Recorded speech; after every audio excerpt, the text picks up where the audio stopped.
आइए, अब परशुराम जी चले गए, चिट्ठी भेजी गई, दूत गए, दशरथ जी वहां से बारात तैयार करके ले आए। और क्या कहना है, अब सीधे राम जी को दुल्हा बना। जिस दिन कोई दुल्हा बनता है उस दिन उसको सबसे सुपर व्यवस्था उसी को दी जाती है। जो फूलों से सजी सजाई कार होगी वो दुल्हा के लिए, जो सबसे ऊंचा चमचमाता सिंहासन होगा उसमें दुल्हा बैठे। अच्छा, तो यहाँ 2 टका वाले दुल्हा भी बढ़िया कार से जाते हैं।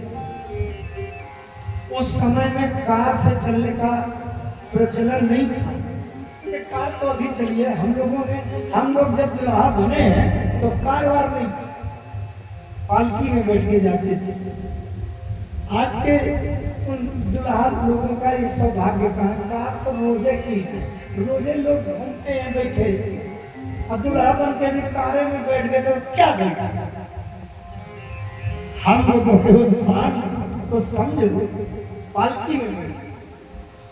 लेकिन उस पौराणिक काल में दुल्हा जब बन के बैठता था तो घोड़े के ऊपर बैठता था, घोड़ा के ऊपर। अच्छा, तो जो जिस हैसियत का होता था उसके लिए उतना कम ज्यादा वाला घोड़ा लाया जाता। साधारण गरीब का कोई दुल्हा बनेगा तो वैसे गांव के कोई घोड़ा ले आए गए जो उसमें तांगा घोड़ा में चलते हैं, भाग उसी पर बिठा के काम चला। लेकिन जैसे अनिल अंबानी के पुत्र के विवाह को दुल्हा बना तो आल्टो कार में बैठा के थोड़ी जाएगा। इसी तरह राम जी जब दुल्हा बने और राम जी के बैठाने के लिए घोड़ा लाया गया तो ऐसे हट्टू टट्टू अड़ियल सड़ियल घोड़ा में थोड़ी बैठाया जाए। फिर तो ऐसा घोड़ा लाया जाएगा कि जो घोड़ा दूसरे को छूने तक तो न मिलता वो वाला घोड़ा लाया जाएगा। अच्छा, वो घोड़ा संसार में कोई घोड़े के प्रजाति में था नहीं, तो एक अलग से स्पेशल घोड़ा बन गया। भाई, जिसकी ज्यादा बड़ी व्यवस्था होती है वो कंपनी से नई कारें बनवा के मंगा लेगा कि वो दूसरी बनेगी नहीं। तो अब राम जी के लिए एक नया घोड़े नया वहां से रचना करवाया गया। और घोड़ा कौन था? कहीं न जाई सब भाई सुहा,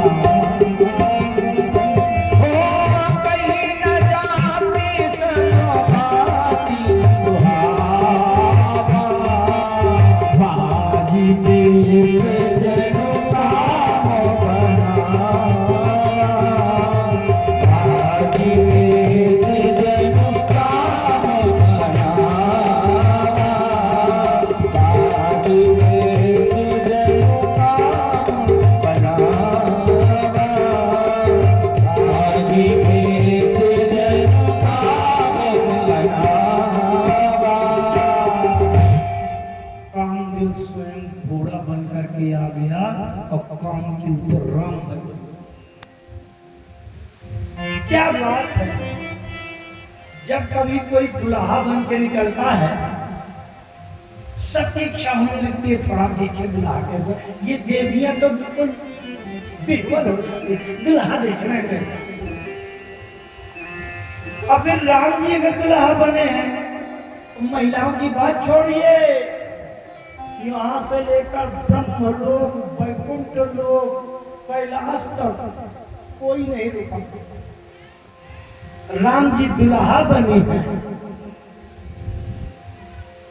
तो उनको देखने के लिए ब्रह्मा जी आ गए, विष्णु भगवान आ गए, शंकर जी आ गए। अच्छा, राम जी काम रूपी घोड़े के ऊपर बैठे हैं, दुल्हा बने, लगाम पकड़े हैं अपने हाथ में, और शंकर जी देखने आए। किसी ने देखा कि शंकर जी देखने आए। बारात जब जाती है ना तो कुछ लोग ऐसे खुराफाती दिमाग के होते हैं कि बिना कारण के कोई न कोई बात बिगाड़ने के लिए कुछ ऐसा बात कह देती है, पेच लगा देते हैं कि कुछ बिगड़ा है। तो एक खुरापाती गए शंकर जी के पास दौड़े दौड़े, अरे भोले बाबा अच्छा हुआ आप आ गए। शंकर जी ने कहा क्यों क्यों बताओ क्या बात है? अरे बोले यहाँ देखो तो राम का विवाह और राम के विवाह में काम आया, बताओ। शंकर जी ने कहा है कहाँ है, कम कहाँ है?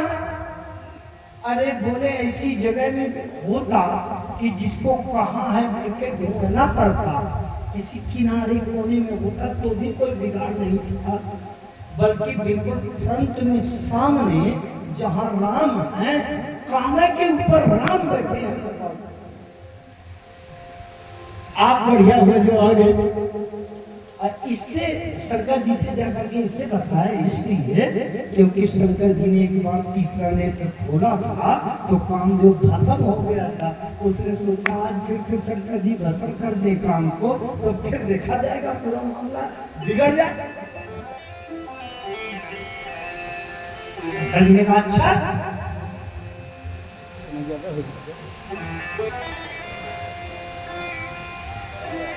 शंकर जी ने सोचा अच्छा, शंकर जी कामदेव के पास गए, घोड़ा के पास। घोड़ा से कहा क्यों काम, तुम्हारी यहाँ आने की हिम्मत कैसे पड़ी? कामदेव ने कहा क्यों, राम जी के विवाह में कोई रोक है क्या कि कोई नाव है? आप विवाह में भी आया। शंकर जी ने कहा तुम जानते नहीं हो कौन हूं, अभी तीसरी आंख खोलूंगा ठिकाने हो जाओगे, एक बार खोल चुका हूं भुगत चुके।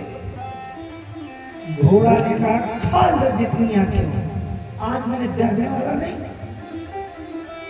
अच्छा जिस दिन छोटा सा दुश्मन भी अगर आपसे ये कह दे कर लो जो कुछ करना हो, तो मैं बिल्कुल नहीं डरता। उस दिन समझ लेना वो मजबूत है तो आप सहसा हाथ मत लगाना, अच्छी व्यवस्था करके ही फिर उससे निपटना। जब घोड़े ने कह दिया शंकर जी से खा लो जितनी आंखें, तो शंकर जी ने सोचा एक तीसरी आंख से जल्दीबाजी से आक्रमण करना ठीक नहीं है। शंकर जी के 5 सिर होते हैं तो सबसे पहले 5 सिर निकालिए, जब आवश्यकता पड़ती है तो निकाल लेते हैं और नहीं हमेशा एक ही सिर से काम चलाते हैं। अच्छा शंकर जी के दो आंखें तो इसी तरह है जैसे हमारे आपके नेत्र, लेकिन एक एक नेत्र यहाँ है जहाँ चंदन लगाते हैं हम लोग, वहां शंकर जी के एक नेत्र है। वैसे तो आचार्य लोग कहा करते हैं कि वंदे सूर्य शशांक वन्यनयनम वंदे मुकुंद प्रियम, सूर्य चंद्रमा अग्नि उनके नेत्र। लेकिन मैं एक बात बताऊं, इसको एकाग्रता से सुनिएगा। शंकर जी का जो तीसरा नेत्र है वो कसौटी है। क्या शंकर जी तीसरा नेत्र खोले तो शंकर जी के तीसरे नेत्र से जो भस्म हो जाए वो काम और जो बच जाए वो राम। ये राम और काम को पहचानने के लिए तीसरा शंकर जी के तीसरे नेत्र से जो भस्म हो जाए वो माया और जो बच जाए वो ब्रह्म। शंकर जी के तीसरे नेत्र से जो भस्म हो जाए वो झूठा और जो बच जाए वो सत्य। शंकर जी ने 5 सिर निकाले, 5 सिरों में एक एक तीसरा नेत्र है, तो 5 सिरों के तीसरा नेत्र मिला के 5 नेत्र हो गए और 2 नेत्र मिला के 10 नीचे वाले हो गए। ये 2 नेत्रों से देखा करते हैं, ऊपर वाले नेत्र से पहले ये समझते हैं कि राम है कि काम।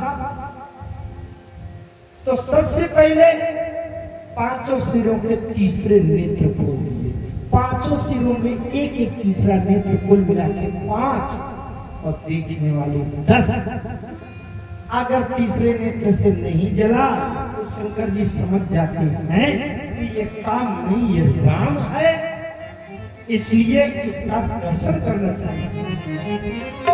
वो स्वामी जी लिखते हैं, शंकर राम रूप अनुरागे, शंकर राम रूप अनुरागे, ये शंकर राम रूप अनुरागे, शंकर राम रूप अनुरागे, नयन पंचदश अति प्रिय लागे, नयन पंचदश अति प्रिय लागे, नयन पंचदश अति प्रिय लागे, नयन पंचदश अति प्रिय लागे। शंकर जी ने 5 नेत्र ऊपर के, 10 नेत्र नीचे वाले सब खोल दिए। आज कामदेव रूपी घोड़े के शरीर का एक बाल गर्म तक नहीं हुआ जन्नत को। अच्छा, तो कामदेव ने क्यों ललकार दिया था? कामदेव जानता था कि जब एक बार जल गया हूं तो चाहे 100 बार जल जाऊं, मेरा क्या बिगड़ना। लेकिन जैसे कोई दुल्हा बहुत विशेष बन करके जा रहा है और बड़ी 1 करोड़ की कार में बैठा है, भले ही 5 करोड़ वाली हो, रेंज रोवर में बैठा हो, लेकिन जब वो द्वारचार के लिए कार में जा रहा है और वहीं उसका टायर घस्ट हो जाए और जैक लगा के स्टेपनी बदलने लगे तो बेकार हो गया कि नहीं? इसी तरह से कामदेव समझता है कि शंकर जी के तीसरा नेत्र खोलने के कारण एक बार तो मैं जल चुका हूं, अच्छा सैकड़ों बार जल जाऊं तो मेरा क्या बिगड़ना है। लेकिन अगर आज शंकर जी के तीसरे नेत्र से मैं जल गया और राख बन गया तो राख के घोड़ा के ऊपर दुल्हा सधेगा क्या? अरे घोड़ा बन गया राख तो दुल्हा गिरेंगे लब्ध और उनकी इज्जत होगी फट। बिगड़ेगा किसका? दुल्हा का। अगर दुल्हा को अपनी इज्जत बचानी होगी तो आज मुझको जरूर बचाएंगे। इसलिए आज काम भी राम के भरोसे शंकर जी को ललकार दिया काम ने कि आज राम जब मुझे बचाने के लिए विवश है, प्रतिबंधित है, तो आज शंकर का तीसरा नेत्र भी मुझे भस्म नहीं। इसके आगे भी शंकर जी के प्रश्न बहुत हैं और बहुत सिद्धांत, लेकिन उधर नहीं। अब आगे देखो, आप लोग देखा करते हैं कि एक साधारण सा राम गोपाल तिवारी जब कथा की गद्दी में बैठता है तो आप लोग माला पहना देते, कहीं कहीं 4, 6, 10 माला हो जाती है। वो महोदय पहनाएंगे, ये पहनाएंगे, वो पहनाएंगे, तमाम कितनी माला हो जाती है। तो जब राम गोपाल तिवारी के गले में 4, 6, 10 माला हो सकती है, तो जब रामा जी स्वयं दुल्हा बन गए तो उनको माला पहनाने के लिए कितने लोग तैयार खड़े हो? हमारे दरवाजे से निकले, हम भी माला पहनाएंगे राम जी को, हम भी राम जी को दुल्हा सरकार को माला पहनाएंगे। अच्छा, गले में माला पहनने की एक सीमा होती है। वहां 2-4 हजार लोग खड़े थे, माला पहनाएंगे, माला पहनाएंगे। अच्छा, किसी के गले में 2000 माला पहना दिया जाए, माला भर जाएगा, पहनने वाला गायब हो जाएगा। फिर क्या किया जाता है, करना पड़ता है कि अगर 5-7 माला से ज्यादा हो गई तो फिर गले की माला उतार करके ऐसे रखते जाते हैं, कहीं माइक में लटका देते हैं तो कहीं दब देते हैं। राम जी के पास और कोई साधन नहीं। हुआ क्या कि माला जब राम जी के गले में ज्यादा हो गई तो राम जी अपने गले के माला उतारते हैं और घोड़ा के गले में माला पहना देते हैं। अपने गले से माला उतारे तो घोड़ा के गले में माला पहनाते जा। एक स्थिति ऐसी आ गई कि राम जी के गले में तो केवल 15 माला और घोड़ा के गले में 150 माला। अब बताओ, राम जी के गले में 5-10 माला और घोड़ा के गले में 150 माला, 500 माला। घोड़ा ने राम जी से कहा धीरे से, सरकार आपसे 100 गुना ज्यादा हूं। राम जी ने कहा क्या कहा? घोड़ा ने कहा माला से गिनती करवा लीजिए, आपके गले में ज्यादा ज्यादा 10 माला और मेरे गले में 500 माला। अब बताओ 50 गुना ज्यादा हो गया कि नहीं? राम जी ने घोड़े के कान में धीरे से एक बात कही, सुनो, तुम्हारे गले में माला तभी तक है जब तक मैं बैठा। अब मैं उतरा कि मार के लठ घुड़साल में दंड कर दिया जाओगे तो अकल ठिकाने आ जाएगी। यही भाव कुछ मैं भी समझ लेता हूं। ये राम गोपाल तिवारी भी वही घोड़ा है। इस घोड़े के ऊपर जब राम कथा बैठ जाती है तो इसके गले में माला पड़ जाती है, और अगर राम कथा इससे अलग हो जाए, कोई किसी को एक गिलास पानी पूछने वाला ना, ये राम जी के प्रति समर्पण। राम जी तो कहा